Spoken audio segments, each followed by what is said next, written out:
15장 31절에서 32절입니다.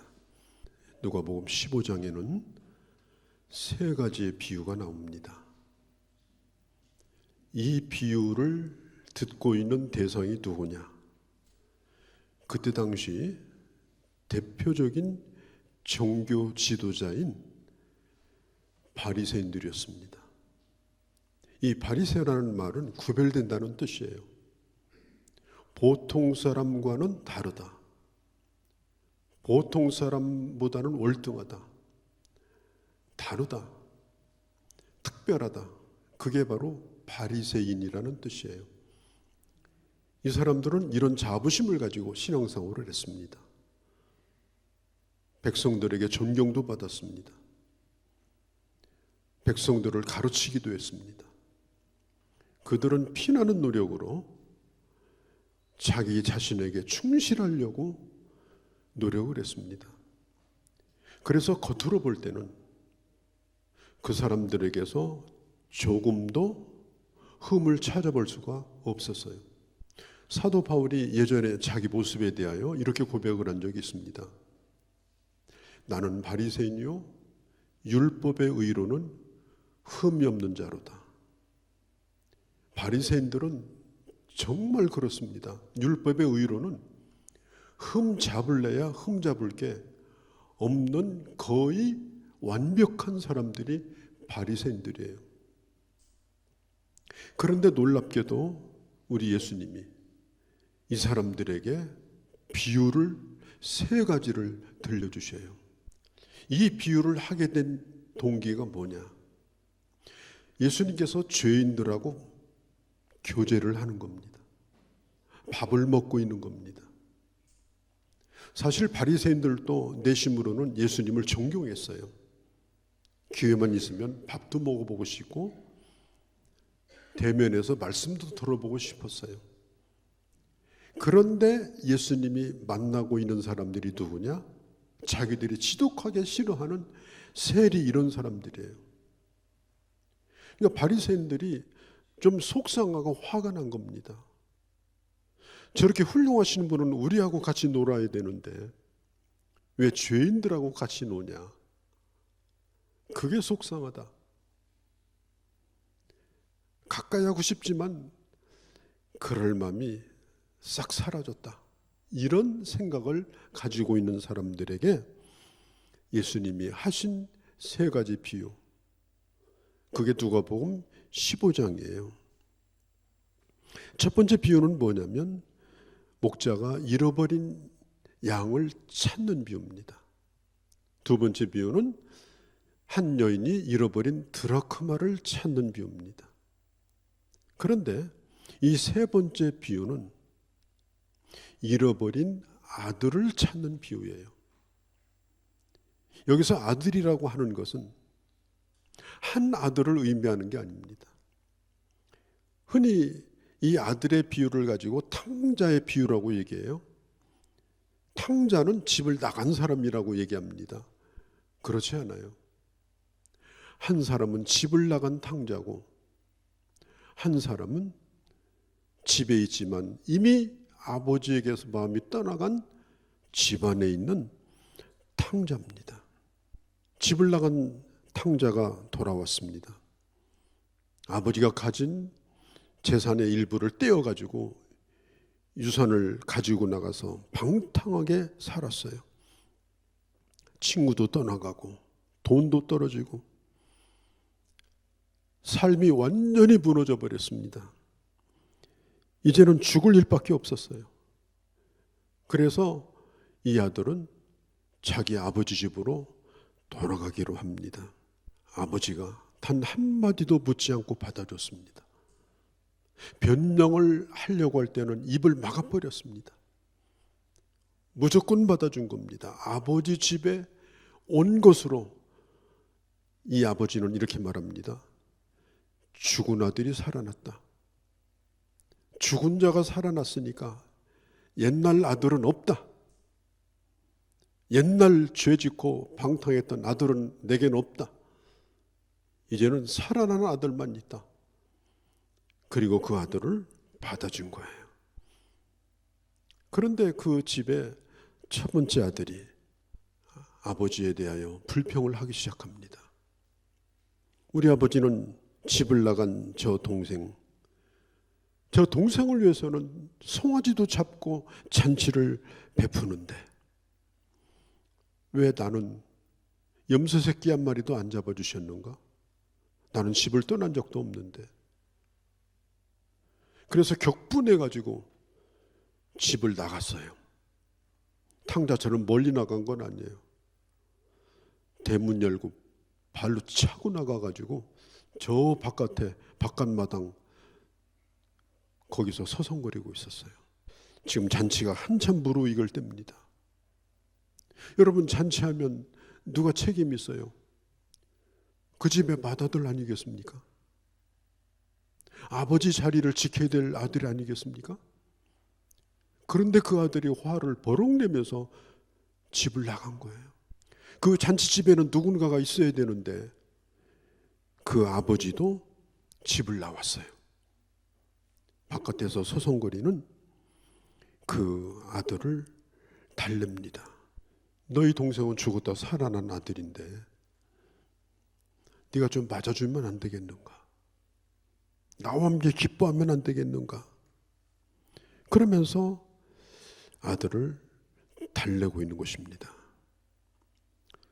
여러분 생각해 보세요. 지금 아버지가 잔치를 벌였는데 이 잔치 자체를 거부한 거예요. 이것은 엄청나게 무례한 일입니다. 아버지가 안에 있다가 지금 잔치집에서 나왔어요. 그것도 지금 문제입니다. 아버지가 큰아들 만나러 간 거예요. 잔치집은 비워놓고. 사람들이 뭐라고 그러겠어요? 도대체 이 집이 어떻게 된 거냐? 저 아들은 뭐고 저 아버지는 지금 뭐하러 나갔느냐? 이러니까 그 아들이 하는 얘기가 뭐냐? 아버지께 대답하여 이르되 내가 여러 해 아버지를 섬겨 명을 어긴 일이 없거늘 내게는 염소 새끼라도 주어 나와 내 벗으로 즐기게 하신 일이 없더니 아버지 살림을 창녀들과 삼켜버린 아들이 돌아오매 이를 위하여 송아지를 잡지 않았습니까? 경노하게 한 이유가 뭐예요? 내가 아버지 집을 떠난 적이 없고 이렇게 최선을 다했는데 아무것도 내게 해준 적이 없는데 어떻게 우리 집에 있는 그 귀한 소를 잡아가지고 집 나갔다 돌아온 동생을 대접할 수 있습니까? 제가 좋게 얘기해서 동생이지만 오늘 성경은 뭐라고 얘기하느냐?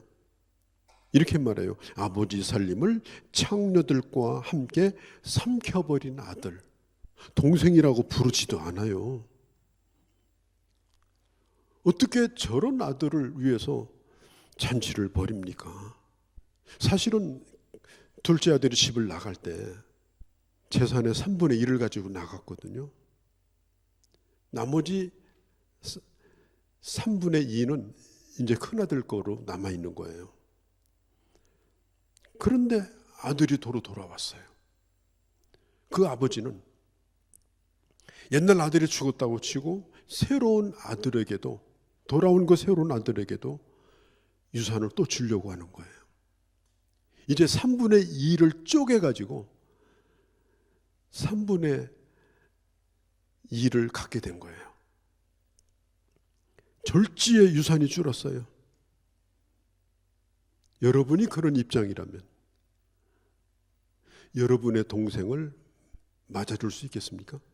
여러분들의 동생을 그래 내 목이 줄어들어도 네가 살아 돌아왔으니 좋다 그리고 끌어안을 수 있겠습니까?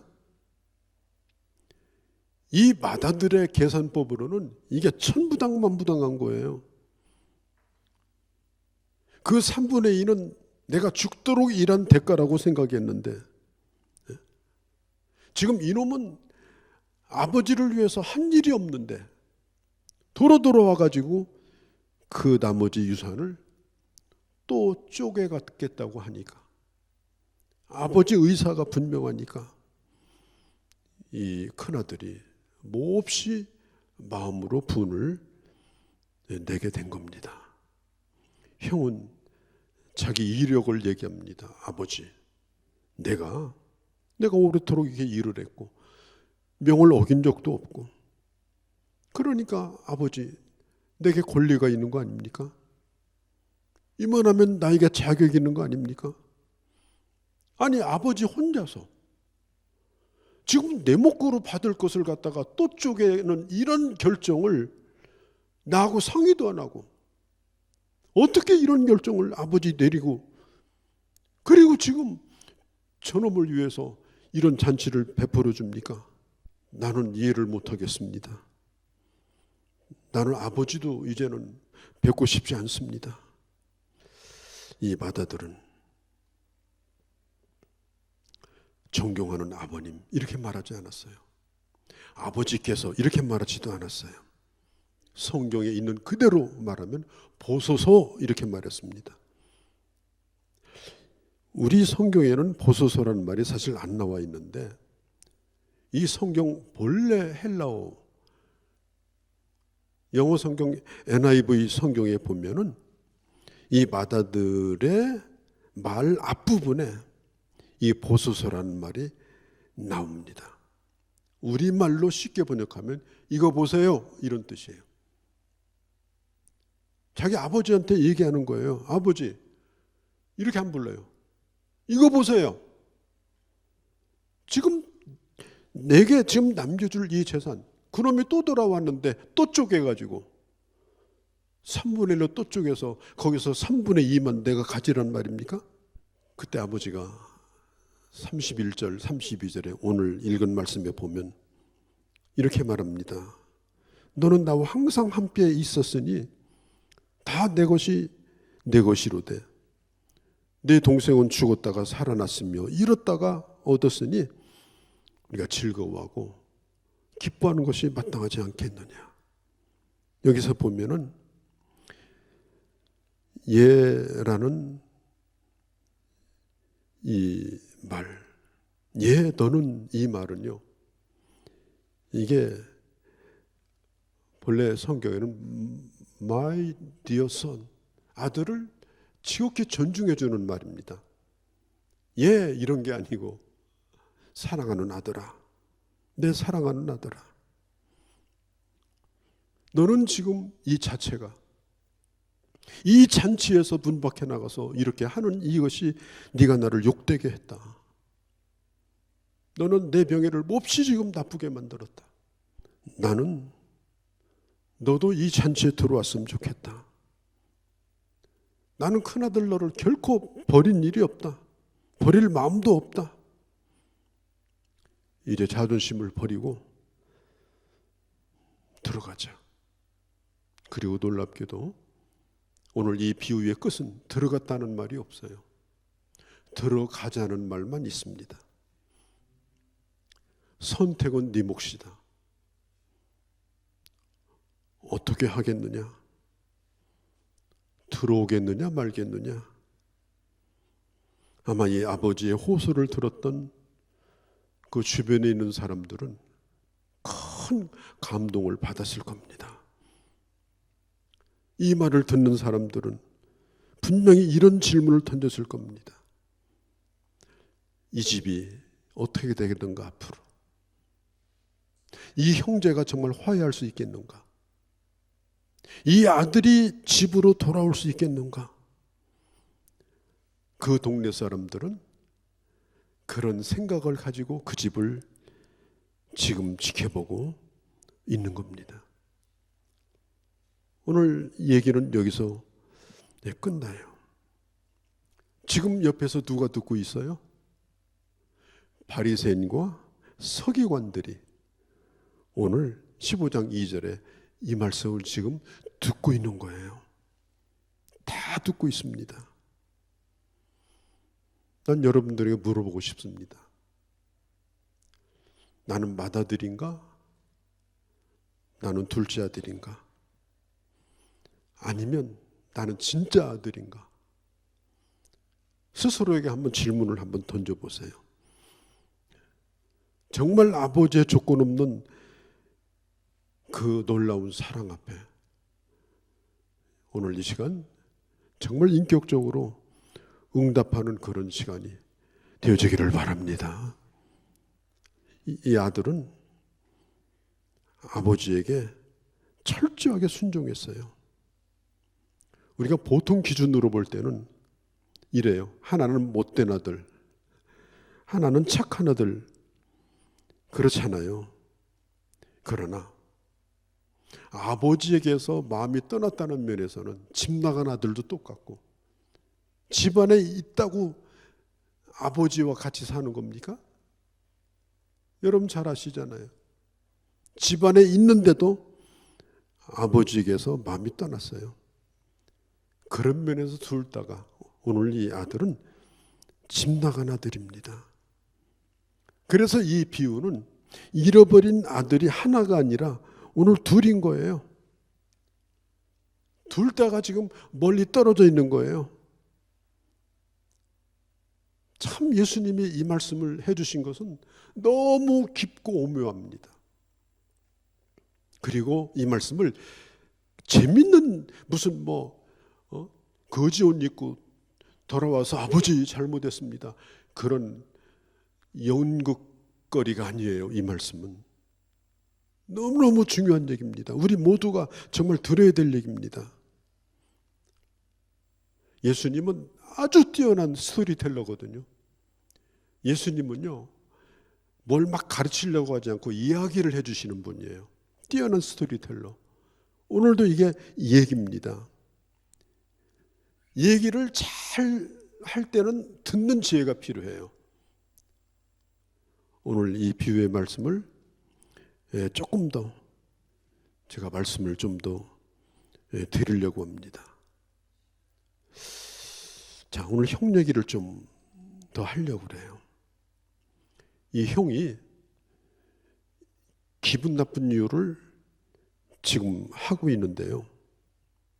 왜 기분 나쁘냐? 왜 내가 지금 집에 안 들어가냐? 29절에 아버지께 대답하여 이르되 내가 여러 해 아버지를 섬겨 명을 어긴 일이 없거늘 내게는 염소 새끼라도 주어 나와 내 벗을 즐기게 하신 일이 없더니. 여기 보면 이렇게 말해요. 내가 여러 해 아버지를 섬겨 명을 어긴 일이 없거늘. 아버지를 이 섬겼다는 말은 아버지의 아들로서 친근감을 가지고 우리 집의 일이니까 그렇게 섬긴 것이 아니라는 거예요. 이 말도 다른 번역에 보면, 아까 인용한 영어 성경 NIV 성경에 보면 보십시오. 이 모든 날 동안 나는 아버지를 위해서 노예처럼 일해왔습니다. 이렇게 번역을 했어요. 이 섬긴다는 말이 헬라어 본래 듀로라는 말인데, 이 말이 종처럼 섬긴다는 뜻이에요. 지금 이 큰아들이 아버지에게 얘기합니다. 나는 아버지를 섬겼습니다. 어떻게 섬겼어요? 종처럼 섬겼습니다. 의무감 때문에 섬겼습니다. 물론 우리가 살다 보면 하고 싶지 않은 일도 있지만 의무감으로라도 해야 되는 성실함이 필요합니다. 성실한 사람은 하기 싫어도 자기 하는 일을 합니다. 그게 성실성입니다. 나는 하고 싶은 일만 한다가 아니에요. 기본적으로 우리에게는 성실이 필요해요. 내가 정말 하고 싶지 않아요. 나에게 맞지도 않아요. 그렇지만 그 일이 내게 주어졌을 때는 하고 싶지 않아도 최선을 다해서 그 일을 하는 거예요. 우리가 설거지 매일 하고 싶습니까? 제 생각에는 하고 싶지 않을 때가 더 많을 거예요. 그래서 성실성이 필요한 거예요. 작은 일이라더라도. 지금 이 형은 노예처럼 일했어요. 하지 않으면 안 된다, 이런 압박감, 이런 떠밀리는 거, 강요당하는 거, 자원하는 마음이 아니었습니다. 두려움이었습니다. 또 일하지 않으면 큰아들이 뭐 이러냐 그러면서 분명히 아버지가 뭐라고 하실 것이고 동네에서도 욕할 것이고 그냥 맏아들은 착하게 살아야 된다. 그런 의무감, 그런 두려움, 이런 것 때문에 그는 일을 한 것입니다. 내게는 즐기게 하신 일이 없었던 29절에 즐기게라는 말은 내가 즐겁지 않았다는 거예요. 그동안 내가 일을 하면서 내 마음이 안 기뻤다는 거예요. 여러분 신앙생활 하면서 그런 얘기 가끔 저도 들어요. 목사님 저 안 기뻐요. 그럼 큰아들이에요. 그런데 문제 없어요. 잘하고 계신데 저 기쁘지 않아요. 그럼 큰아들 노릇을 하고 있는 거예요. 사실 이 형도 아버지에 대해서 반감이 많았습니다. 사실은 둘째 아들도 아버지 재물을 원했고 어쩌면은 맏아들은 집을 안 떠나면서 더 강하게 아버지 재물을 원했습니다. 그래서 명을 어기지 않았습니다. 왜? 이 집안이 내 거니까. 그래서 성실하게 사는 것처럼 살았습니다. 그렇지만 겉으로 볼 때는 내가 아버지에게 불순종한 적이 없습니다라고 말합니다. 우리가 그렇게 하잖아요. 아버지 제가 뭐가 잘못됐습니까? 아버지 저 뭐 잘못한 거 있어요? 딱히 생각해 보니까 내 아들이 잘못한 게 없어. 그런데 이상해. 내 아들이 아닌 것 같아. 그런 거예요. 신앙생활도 그래요. 목사님도 잘못한 거 저 뭐 있어요? 아무리 생각해도 잘못한 것이 없어요, 그분. 그런데 이상해요. 오늘 이 아들이 바로 그런 아들이에요. 잘못한 건 없는데 아버지하고 거리감이 있어요. 아버지를 진정으로 사랑하지 않아요. 오히려 그 속에 내가 잘했으니까 나를 이만큼 대우해달라는 거예요. 적어도 저 아들보다는 나은 대우를 해달라는 겁니다. 우리가 이렇게 살다가 신앙생활을 이렇게 하다가 어떤 때 내가 정말 잘했는데도 일이 안 돼요. 일이 안 풀려요.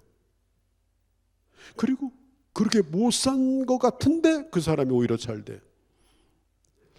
그러면 이제 스스로 굉장히 혼란에 빠져요. 아니 나는 왜 이 모양이지? 아니 내가 아버지를 어긴 적도 없고 내가 성실하게 이렇게 살았는데 왜 이런 거지? 이게 화가 나는 것은요, 다른 사람이 잘 됐기 때문에 화가 나는 게 아니에요. 왜 화가 나느냐? 은혜를 의지하지 아니하고 자기가 하려고 했기 때문에 화가 난 거예요. 하나님의 은혜를 의지하면 괜찮아요. 얼마든지 괜찮아요. 잘 돼도 감사하고 못 돼도 감사하고. 그런데 자기가 자기 삶의 주인이 돼서 자기가 멋지게 하고 자기가 보여주고 그리고 보란듯이 뭔가 좋은 결과가 있을 거라고 기대도 하고 그렇게 했는데 안 되니까 자기 스스로에게 화가 나고 이것밖에 안 됩니까? 라고 하나님을 향해서 그렇게 항의를 하는 것입니다. 사실 이 큰아들이 아버지에게 막 화를 내는 걸 보면 이 큰아들은 아버지가 기뻐하는 것과는 별 상관이 없었어요. 정말 아버지가 기뻐하는 일이라면 내가 이해가 안 돼도 난 아버지가 기뻐하는 길을 선택하겠다. 아버지가 기뻐하는 길이라면 내가 좀 손해가 되더라도 내가 아버지 기뻐하는 것을 따르겠다. 그런 마음이 없었어요. 지금 아버지는 기뻐서 잔치를 벌이고 있는데 이 아들은 기뻐하지 않은 것은 뭐냐? 아버지의 기쁨에 참여할 마음도 없었고 이제까지도 아버지를 정말 기쁘게 할 마음이 그에게 없었던 것입니다. 여러분, 죄가 뭐예요? 죄란 법을 어기는 것이 죄가 아니에요. 주님 자리에 자기를 앉혀놓고 자기가 어떻게든지 잘 내서 하나님한테 잘 보이고 잘 내서 사람들에게 그럴듯해지고 그게 바로 죄예요. 그래서 그렇게 한 걸 가지고 내 권위를 만들어요. 내가 권위 있는 사람이라고. 이것은 하나님의 은혜에 의지해서 사는 것이 아닙니다. 결국은 하나님을 빚진 자로 만들어버리는 거예요. 하나님 왜 나에게 이렇게 하는 겁니까? 내가 할 만큼 하지 않았습니까? 하나님을 완전히 빚쟁이로 만들어버리고 자기 잘났다고 계속해서 하나님을 자기가 조종하려고 하는 그런 신앙생활을 하는 겁니다. 여러분 성경을 가만히 보세요. 예수님은 착한 사람, 덜 착한 사람 이렇게 구별하지 않았어요. 이 사람은 저 사람에 비하여 나쁜 사람이다. 저 사람에 비하여 이 사람은 좀 좋은 사람이다. 그래서 도덕주의니 부도덕이니 아니면 무슨 보수냐 진보냐. 예수님은 그렇게 말씀하지 않았어요. 복음은 그것과는 전혀 다른 겁니다.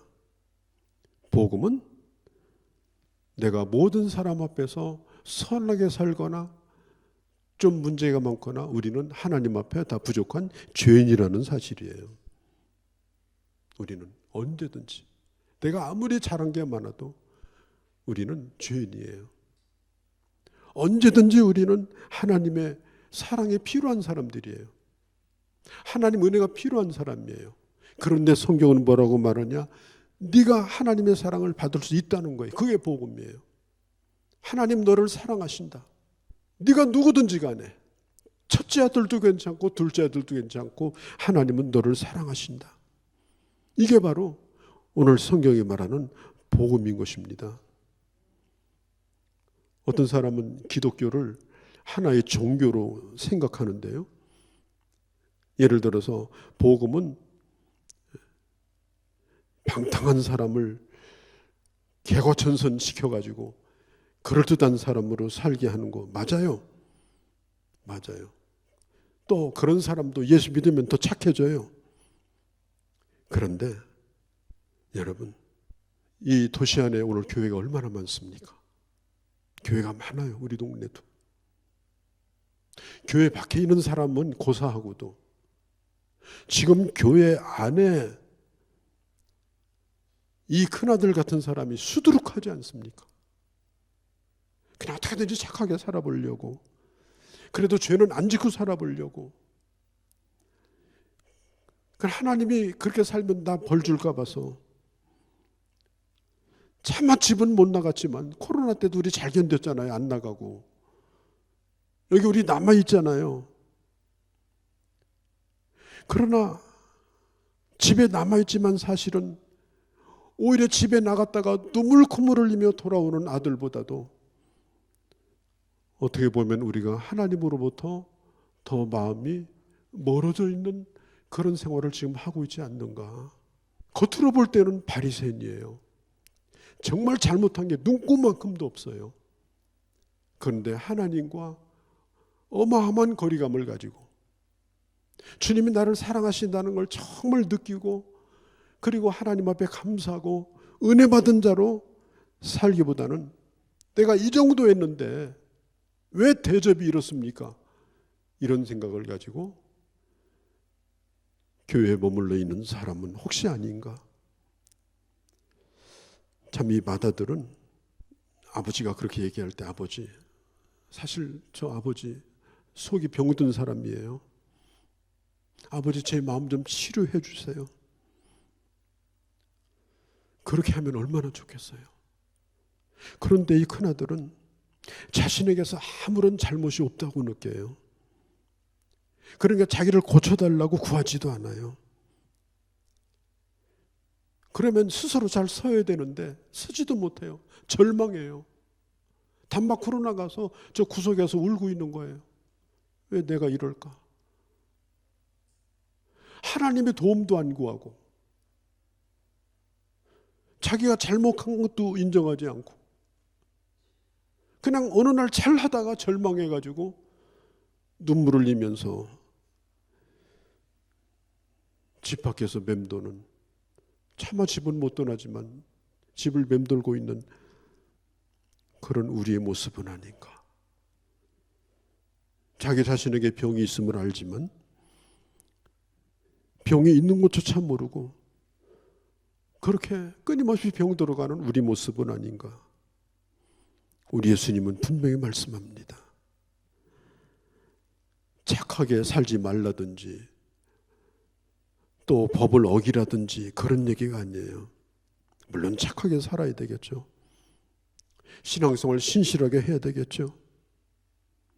그런데 주님이 묻고 계신 것은 다른 게 아닙니다. 나와 함께 같이 있었으면 좋겠다. 집에 들어왔으면 좋겠다.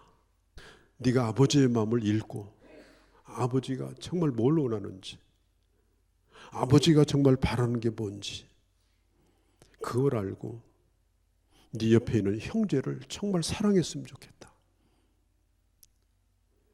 이제까지 네가 잘 해왔는데 네 아버지를 이용해서 네가 뭘 이루기보다는 이미 내가 다 베풀어 준 거 아니겠느냐.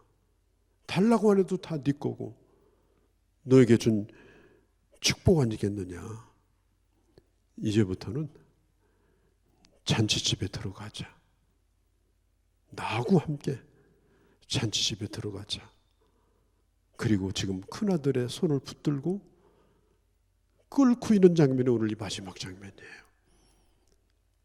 아마 여러분들을 오늘 이 아침도 그렇게 주님께서 손을 잡아주신 줄로 믿습니다. 주님에게 이끌려 정말 은혜의 자리로 주님과 함께 아버지의 주시는 모든 것들을 이 땅에서도 누리고 하나님 나라 가서도 더 누리고 이런 아름다운 은혜의 길을 걸어가는 귀한 주의 자녀들이 되어주시기를 바랍니다. 거룩하신 우리 아버지, 그 집에는 잃어버린 아들이 둘이 있었습니다. 하나는 밖으로 튀어나가서 잃어버렸고 하나는 집안에서 잃어버렸습니다. 아버지는 두 아들을 똑같이 사랑했고 똑같이 품었고 그 잔치는 그 집을 나간 아들의 잔치뿐 아니라 큰아들의 잔치이기도 했습니다. 이제 우리가 마음을 열고 아버지 집에 거하며 아버지 주시는 그 놀라운 은혜를 누리면서 우리 주님과 더불어 참으로 기뻐하고 행복하고 하나님이 나와 함께 하시는 놀라운 그 은혜를 마음껏 누리면서 살아가는 귀한 주의 자녀들이 되게 하여 주시옵소서. 우리 주 예수님의 이름으로 기도하옵나이다. 아멘.